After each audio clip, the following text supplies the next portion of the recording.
I think it's easier to build a portfolio now. You're saying it's probably easier back then. Why do you see it that way? Oh, there's 20 points. Oh, let's just start with the main ones. So lending, when we started buying properties back in the mid-2000s and late 2000s before it hit 2010 plus, lending was easier. You know, you and I were getting loans at 95% plus LMI. I didn't even get pre-approval all the time. Pre-approval wasn't in your vocabulary, but it was in mine.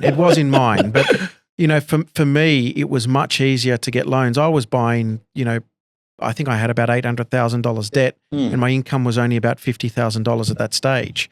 Where today, you know, $50,000 worth of income, mind you, currency's, you know, deflated in those particular times, and what's 50,000 back then is not what 50,000 is today. But the lending is definitely a lot stricter post the Royal Commission. There's a lot more time involved, and any mortgage brokers that are listening will definitely attest to it, to say how hard it is to do the same amount of lending compared to what it was 10 years ago. So I think lending's definitely changed. The environment's changed. Buying properties, there was none of this. There was probably a handful of buyers agents, and I was lucky enough to know a lot of the legacy buyers agents, people that really brought it over to this country from the US. Now, anyone who's listening, again, who doesn't understand the concept, buyers agents very common in the US. You don't transact on a property if you're not dealing with a buyer's agent. Real estate agents sell, buyer's agents buy, and that's how it's done. But in Australia, it was unheard of to pay someone to help you buy a property. You've got to be nuts. That doesn't happen. So there was only a handful of buyer's agents. A lot of the properties weren't even listed on realestate.com or Domain at that stage. People still looking at the old paper to find the sales, or they'll go into the agent's window. So there was only just the early adoption phase of buying property online. You know, at that stage, I was still using probably a 3310 as a phone. So there was no color screens. Right? Plain snake. So plain snake. So you didn't have technology back then as you did today. So the people that were willing to put in the time to buy property, you were buying them. You didn't have the competition. Where I look today, I have never seen a saturated market of property advocates ever in my life, and it's only becoming more saturated as we speak. And I don't think it's a bad thing, because it's educating and getting more and more people into the property market. We didn't have the forums that we have today, such as podcasts. You know, it's amazing being in this particular studio, and I was having a giggle to say, we used to attend seminars where 20 or 30 people turn up on a Tuesday at 7 o'clock at night. And now one podcast can reach, you know, tens of thousands of people. I know my own YouTube channel reaches tens of thousands of people. So it's amazing the level of information that's out there. You know, people's incomes relative to lending, even though people are saying it's harder to borrow, I still think people's income relative to borrowing has become better. Compared to what it was. I think you look at how I scaled my portfolio back in the day. I was buying everything under market value. We didn't have the data to go and find the exact hotspot at the time. So you'd buy everything under market value, high yield, extract equity, buy again, right? And you buy with that X factor. You'd buy, you know, whatever it may be that would get you that little bit of extra, whether it's add a bedroom or whatever, right? We had to do that to put in that sweat equity to get that to get the equity out, right?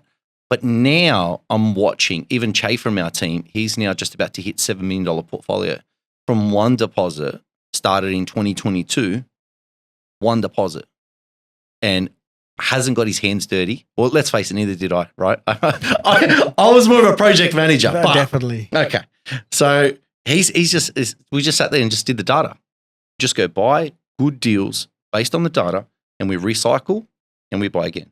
And that's all we do. Yeah, no doubt about it. Data wasn't around back then. So whilst it's saturated, we can still pinpoint the area and get it before it starts taking off. Yeah, I suppose the challenge I have is coming from, you know, my background as an accountant and also as a property investor as well. I am finding myself battling lots and lots of buyers agents, and I'm going to be quite open. I'm not going to bash the industry, but a lot of uneducated buyers agents. Who are coming out and, you know, doing a really flashy marketing and buying property. Now, their argument will be, well, you know, what's $5,000 or $10,000 or $15,000 overpriced? I agree, long term, it's not much. But if you're trying to execute and buy hot spots or the warm spots that we all talk about, $5,000 or $10,000 overpaying could be disaster, because you could be buying at the end of that cycle. Yes. And I'm seeing some people buying properties definitely at the end of the cycle. That horse is out of the gate. It's bolted. It's gone. And they're still buying there, and they're buying there with buyers agents, haven't got runs on the board. They've never seen, some areas and how they've transacted over 10, 15 years. I have. I've seen it. I've seen the rise of these regional areas many times. And I'm cluey enough to know that, hey, I can get in and ride that wave, and I'm going to make sure that I'm out before it dumps on that shore. Yeah. And that's just nothing else other than being in that space for a long period of time. Yep. But my argument to the question and the debate we're having is the saturation of property, of people wanting to buy properties in certain areas due to forums and groups, podcasts and buyers agents. It's almost becoming now impossible if you're not using a buyer's agent because of the relationships they have. Yep. I've spoken to agents who I've known for many, many years, and I just ask them, guys, who are you transacting with? Jeremy, I haven't sold a property to a person for 20 years. Not for 20 years. I haven't sold a property for a person for 2 years, 20 months. Yeah. Oh, what do you mean? You sell them to a goat, a horse, a bear? Yeah. No, I'm selling to buyers agents. Yeah. So I say, so you're selling to pigs. Oh, sorry, I shouldn't say pigs. It was a bad joke at the wrong time. So he's done for the last 20 months, he's been transacting only with buyers agents. Yeah. And that's the challenge that I have. So my argument is, yes, it was easier when I was buying all those years ago because lending I felt was easier and we didn't have the amount of, I would call it education in the market. If you were smart, you were getting the good deals. Yes. Now people are employing very smart people to get them the good deals, and that's who now I'm up against, a lot of educated buyers agents. And as I mentioned, some ones who are overpaying who may not be as educated in the market. And that's why it's tough. So I know that you're a buyer's agent. It may be a little bit of self-fulfilling what I'm saying, but if you're not having professionals in your corner at the moment, you can't win. You can't win. You can't win.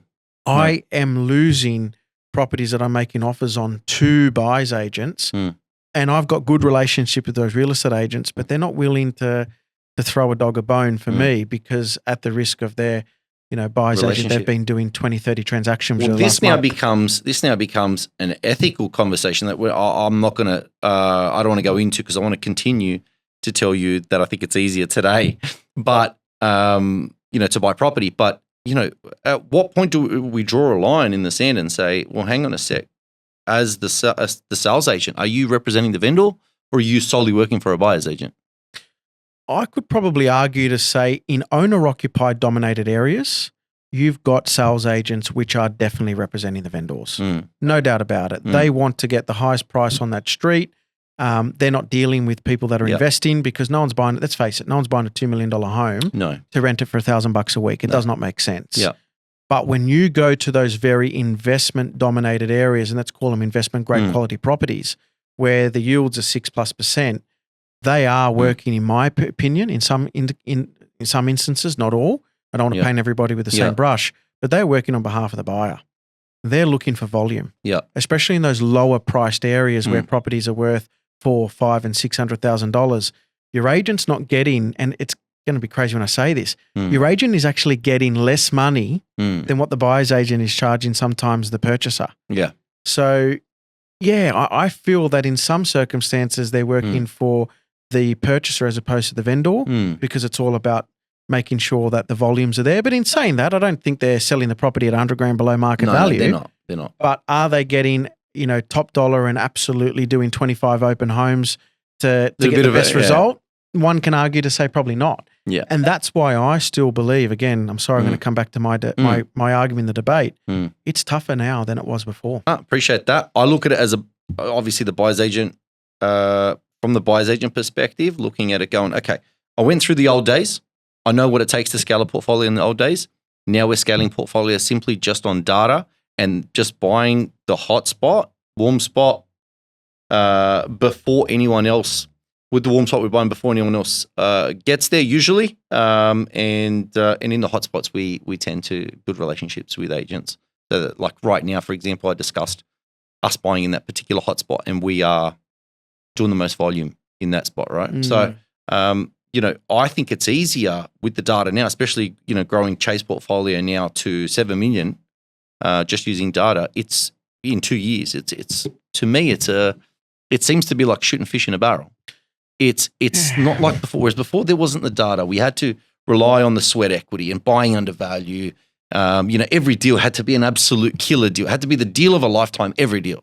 Now it doesn't need to be. Now you could literally pay market value and then, buy in an area and extract the equity out in 12, 18 months and buy again because the market's done the work. And I think that's the challenge, though. Live your life and not renovate. But that's the challenge. You're coming from the eyes of a buyer's agent who is in this every day of the week. You're living and breathing on an hourly basis what properties are doing in certain markets. And I think that's probably one of the main points. Again, people watching and listening to this, that's what buyer's agents do every day. They just breathe property. They bleed property. And if you're wanting to compete with someone who's bleeding property 7 days a week and 10 hours a day, well, you got to up your game. That's why I don't know anyone else's work. I mean, this is my this is what I do. This is what I do well. That's the challenge. And that's why, again, there's a huge amount of injection of the professionals that you're, the professionals that you're in, buying all these particular properties. It's very hard to get really good deals now without relationships with agents, which unfortunately is not going to build with you because you're going to transact with that agent maybe once or twice in your life. Yeah. That buyer's agent will be transacting with that agent 30 times in a month. Yep. And that's the difference. And that's why I still say it is incredibly difficult today only because relationships are valued more now than ever before. Yep. Because of the volume attached to it. Because population in Australia is growing and growing by hundreds of thousands of people a year. That's hundreds of thousands of people that need homes.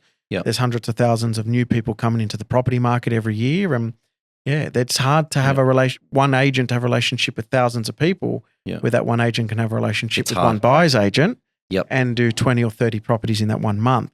Yep. So it's challenging. You're going to do it on your own. You need to be very good. Yeah. You need to make sure that you're spending as much time as the professionals that are surrounding you, and you need to be confident enough that if you are going to pay market or above market, you've got all the data that is readily available out there, but you've got to interpret it. Yes. You've got to interpret it. There's 1,000 cars out there that you can buy, used cars, which may on the surface look as good as the next one. But once you open that bonnet and you start to tinker around with the internals of that car, you'll see if it's a good car or not.